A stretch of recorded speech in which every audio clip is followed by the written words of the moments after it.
2-3 ready பண்ணி அந்த பையனுடைய கடைசி ஒரு எக்ஸாம் சமயத்துக்கு முன்னால் அவனை ப்ரிப்பேர் பண்றதுக்கு உண்டான வழிவகையும் செஞ்சீங்கன்னா ஒரு கூடுதல் அட்வான்டேஜா இருக்குங்கிறது என்னுடைய ஒத்தாசை. கண்டிப்பா கிட்டத்தட்ட ஒரு 50 விதமான கேள்விகள்னா அந்த 50 விதமான கேள்விகளும் உள்ளீடு செஞ்சு வச்சிடறாங்க. அப்ப மாணவர்களுக்கு எந்த கேள்வி வரும்னு அவங்களுக்கே தெரியாது. இப்ப இவர் பண்ணிருக்கிறது ஒரு பிக்சட் கேள்விகள். ரெண்டாவது அந்த இது அவர் படிக்கிறப்ப உங்களுக்கு ஆன்சர் தெரிஞ்சிடும். சோ அந்த மாதிரி இல்லாம ஒரு கொஸ்டின் பேங்க் நீங்க சொல்ற மாதிரி பல திட்டங்கள் என்ன பண்ணிருக்கோம்னா ஒரு டேட்டா பேஸ் சில ஒரு பெரிய பாடம்னா 500 கேள்விகள் இருக்கும். எந்த கேள்வி வரும்னு மாணவருக்கும் தெரியாது, ஆசிரியர் கூட தெரியாது. அது ரேண்டமா பிக் பண்ணி நீங்க சொல்ற மாதிரி ஒரு 50 கேள்விகள் கொடுத்து அதுல அவரு 30 கேள்விகளுக்கு சரியா சொன்னாருன்னா அவருக்கு இந்த கிரேட் அப்படிங்கிற மாதிரி பண்ணக்கூடிய இது இருக்கு. அதை இது விரிவுபடுத்துறப்ப அவர் பண்ணுவார். பூவாத்தலையா போன்ற நிகழ்ச்சிகளில் கலந்து கொண்டுள்ளார்கள். அவர்களை இப்பொழுது தன்னுடைய கட்டுரையை சமர்ப்பிக்குமாறு வேண்டிக் கொள்கிறேன். வணக்கம்.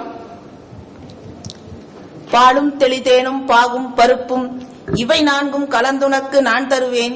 கோலம் செய் துங்க கரிமுகத்து தூமணியே நீ எனக்கு சங்கத்தமிழ் 3 தா என்ற அவ்வை சங்கத்தமிழை தருமாறு இறைவனிடம் இறைஞ்சினார்.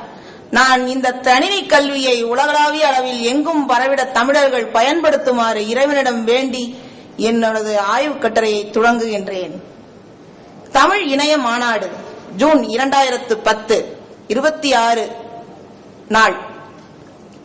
என்னுடைய ஆய்வு தலைப்பு மழலை கல்வி தமிழ் இணைய பல்கலைக்கழகம் வாயிலாக தமிழ் கற்பித்தல் ஓர் ஆய்வு அப்படின்ற தலைப்புல ஆய்வு கட்டுரை. அவர்கள் வகுப்பறையில எந்த முறையில் அவர்கள் பயன்படுத்தலாம் என்பது குறித்தான கருத்துக்கள். அருங்காட்சியகத்தில் இறந்த பொருட்களை வைத்திருப்பது போல குழந்தைகளை வகுப்பறையில் உட்கார வைத்து பூக்களின் மேல் புயல் வீசுவது போல பாடங்களை தவிர்க்கப்படுதல் வேண்டும் என்று ரவீந்திரநாத் அவர் கூறியிருக்கிறார். இங்கு பூக்கள் என்று கூறப்படுவது நமது குழந்தைகளை கூறுகிறார். புயல் என்று கூறுவது நமது பாடங்கள். பெரும்பான்மையான வகுப்புகளில் பாத்தீங்கன்னா மழைய வகுப்புகள்னு சொல்றான். ஹோம்ஒர்க் வீட்டு பாடம் அப்படின்னு சொல்லி அவங்க கையை ஒடிக்கிறதா குறியா இருக்காங்க. அந்த தமிழ் எழுத்த கத்துக்க முன்னாடி பையன் ஓடி போயிடும். அந்த பக்கம் தமிழ் எழுதுனாலே பின்னாடி தள்ளி நிக்கிற சூழ்நிலை இருக்கு.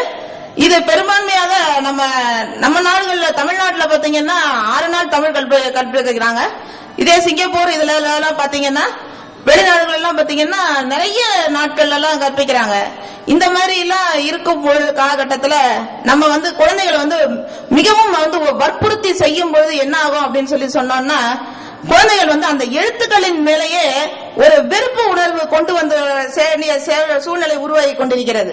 இதைத்தான் நம்ம கவிஞர் அப்துல் ரஹ்மான் சொல்லுவாரு, புத்தகங்களே சமர்த்தா இருங்கள், குழந்தைகளை கிழித்து விடாதீர்கள் அப்படின்னு சொல்லுவாங்க. அந்த எழுத்துக்களை நம்ம தமிழ் எழுத்துக்களை கற்பிக்கின்ற முறைமை மிகவும் அழகாகவும் எளிமையாகவும் இருக்கக்கூடிய ஒன்று என்பது பண்டைய காலத்தில் நாம் படித்த வகையில் நாம் சொல்லிக் கொண்டு வருகின்றோம்.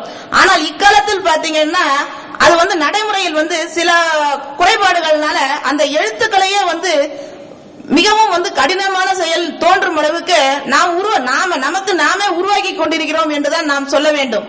இதை எப்படி சொல்வது அப்படின்னு சொல்லி பாத்தீங்கன்னா தமிழ் மொழி கற்பித்தலில் உச்சரிக்க கற்பித்தலும் வரி வடிவத்தை பிழையற எழுத கற்பித்தலும் முக்கிய இடம் பெறுகின்றன. இந்த இடத்துல பாத்தீங்கன்னா கற்பித்தல் திறன்கள்ல LSRW சொல்லுவாங்க, லிசனிங், ஸ்பீக்கிங், ரீடிங், ரைட்டிங். இந்த 4 விதமான திறன்கள் கற்பித்தல் திறன்கள்ல தான் அடிப்படையில தான் பாடங்களை நமக்கு அமைக்கப்பட்டிருக்கின்றது. அந்த பாடங்கள் அடிப்படையில தான் இந்த தமிழ் இணைய பல்கலைக்கழகம் அப்படின்ற ஒரு நிறுவனம் நமக்கு சிறப்பான முறையில் மழலை கல்வி ஆய்வு முறையில் அந்த பாடங்களை உருவாக்கி இருக்கின்றது. இந்த மழலை கல்வி மூலமா நமக்கு எப்படி பாடங்களை எளிமையாக கற்பிக்கலாம் என்பதே இந்த ஆய்வு கட்டுரையின் நோக்கமாக அமைகின்றது. தமிழ் மொழி கற்பித்தல் பாத்தீங்கன்னா உச்சரிக்க கற்பித்தல், வரி வடிவத்தை கற்பித்தல் போன்ற பங்குகள் முக்கிய இடம் பெறுகின்றன. மேலும் இந்த தமிழ் மொழி கற்பித்தல் பாத்தீங்கன்னா கேட்டல், பேசுதல், படித்தல் திறன்கள் தான் முக்கிய வகிக்கின்றன. நான் ஏற்கனவே சொல்லியிருக்கேன். இந்த படிப்பு எழுத்துதல் திறன்கள்ல நம்ம கண், கை, வாய், மூளை இவை அனைத்தும் ஒருங்கே செயல்பட வேண்டியிருக்கு. இது நம்ம தமிழ் மொழியில மட்டும் கிடையாது, பிற எல்லா மொழிகளிலும் தான் இணைந்து இருக்கின்றன. ஆனா பிற மொழிகளை பாத்தீங்கன்னா ஆங்கில மொழிகள்ல எழுத்து மிகவும் குறைவு. ஆனால் இந்த எழுத்துக்களின் வரி வடிவங்களை கற்க வேண்டிய அச்ச உணர்வு காரணமாக இந்த நமக்கு தமிழ் மொழியுடைய வருங்காலம் எப்படி இருக்கும் என்றால் தமிழ் மொழியே வேண்டாம் என்று நிராகரிக்கக்கூடிய நிலைமை உருவாகி கொண்டிருக்க வேண்டிய காலகட்டம் உருவாகியுள்ளது.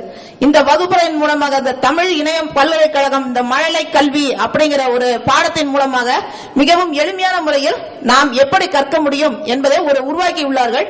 இந்த தமிழ் இணைய பல்கலைக்கழகம் பற்றி ஒரு சிறு அறிமுகத்தை நான் இங்கு கூற வேண்டியிருக்கிறேன். 1999ஆம் ஆண்டு இந்த தமிழ் இணைய பல்கலைக்கழகம் ஆரம்பிக்கப்பட்டது.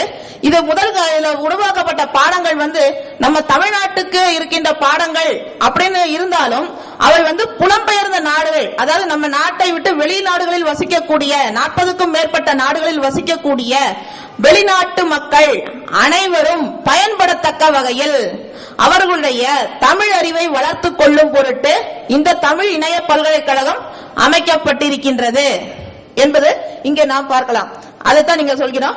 புலம்பெயர்ந்தும் பணியின் காரணமாக பன்னாடுகளில் வாழும் தமிழர்கள் யாவரும் தமிழ் கற்க பட்டம் பெற தமிழ் பண்பாட்டை அறிந்து கொள்ள துணை செய்யும் நோக்கில், அதாவது வெறும் மழலையர் கல்வி மட்டும் இதுல கொடுக்கல, சான்றிதழ் கல்வி, மேற்படிப்பு கல்வி என்று பல வகையிலும் அவர்களுக்கு பயன்படத்தக்க வகையில் கொடுத்திருக்கிறார்கள். இதற்கு முன் அமர்வரங்கத்தில் அமைந்த நண்பர் கூறியது போல அந்த சொற்களஞ்சிய பெருக்கம் ஒரு பகுதியையும் இதுல கொடுத்திருக்காங்க.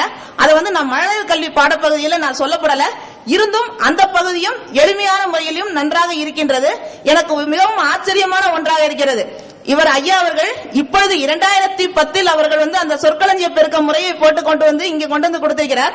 ஆனால் 1999ஆம் ஆண்டு அவர்கள் அந்த சொற்களஞ்சிய பெருக்க முறையை அதுவும் மிகவும் மிகவும் அழகான ஒன்றாக இருக்கும். அது படகில் ஒரு மாலுமி வருகின்ற மாதிரியாகவும் அதில் ஒரு நிமிடங்களை செலக்ட் செய்து அதுல நீங்க போட்டு இத்தனை வார்த்தைகளை நீங்க கற்றுக் கொடுக்க வேண்டும், இத்தனை எழுத்துக்களை இத்தனை வார்த்தைகள் கொண்டு வர வேண்டும் என்று மிகவும் அடிப்படையான முறையில் ஒவ்வொரு லெவல் 1, லெவல் 2, 3, 4, 5 என்று வரிசையான முறையில் அவர்கள் கொடுத்துக் கொண்டே வருவது மிகவும் அழகான ஒன்றாக அவர்கள் அமைக்க வேண்டிக் கொண்டிருக்கின்றார்கள். கல்வித்துறையில பாத்தீங்கன்னா கணினி வழியில மொழி கற்பித்தலை தகவல் தொடர்பு தொழில்நுட்பத்துடன் இணைத்து அந்த தமிழுக்கென ஒரு தனி உலகத்தையே உருவாக்கி வைத்திருக்கின்றது இந்த தமிழ் இணைய உலகம். கற்பித்தலில் புதுமையை, எதுக்காக இந்த புதுமை அப்படின்னு நான் சொல்றேன் அப்படின்னு சொன்னோம்னா, வெறும் பாட புத்தகத்தை வச்சுக்கிட்டே நம்ம எத்தனை நாள் இதுல இது இருக்கு, இந்த பாடத்தை நீ படிப்பார், இப்ப சொல்றாங்க இந்த பொம்மை பொம்மை பொம்மை பார் பாடல் மாதிரி எத்தனையோ இருக்குது. கரடி கூடையை வைத்துக் கொண்டுள்ளதா, அம்மா அங்கு நிலாவை பார்த்து கொண்டு சோறு ஊட்டினாள் அப்படின்னு எத்தனை தடவை நம்ம சொல்லிட்டே இருக்க முடியும். முத்தம் தா அப்படின்னு சொல்லி ஒரு பாட்டை எப்படி சொல்ல முடியும்? அந்த மாதிரி சொல்லாமல் ஒரு குறிப்பிட்ட அளவில் அந்த புதுமையை கொடுக்கக்கூடியவர்கள் பயிற்சி தாளுடன் மிகவும் அழகாக கொடுத்திருக்கிறார்கள்.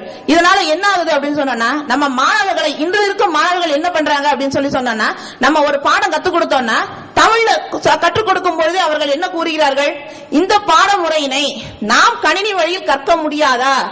ஏன் அப்படின்னு சொல்லி சொன்னா, நாங்கள் இந்த மாதிரி ஒரு வலைதளத்துல எடுத்து போய் இந்த மாதிரி இதுல நிகழ்வுகள் எல்லாம் எடுத்து கொண்டு போய் காட்டும் பொழுது அவர்களிடம் இருக்கும் ஆர்வம், என்னால் இதை உருவாக்க முடியாதா? ஏனென்றால் இன்று இருக்கும் குழந்தைகள் ஒரு 5 வயது 6 வயது இருக்கும் பொழுது அவர்களுக்கு எல்லா விதமான வலைதளங்களும் அவர்களுக்கு தமிழ் பழகிக் கொள்கின்றனர். அந்த மாதிரி ஒரு சூழ்நிலையாக இருக்கிறது. வரைகளை முதற்கொண்டு அனைவரும் கற்றுக்கொண்டிருக்கின்றனர். அப்படி இருக்கும்போது ஏன் நாமும் இதே மாதிரி உருவாக்க கூடாது அப்படின்ற அவர்களுடைய ஒரு படைப்பாற்றலை உருவாக்கும் திறனை இந்த தமிழ் இணையக்கழகம் இந்த மழலை கல்வி பாட வாயிலாக நமக்கு வெளிப்படுத்துகின்றது.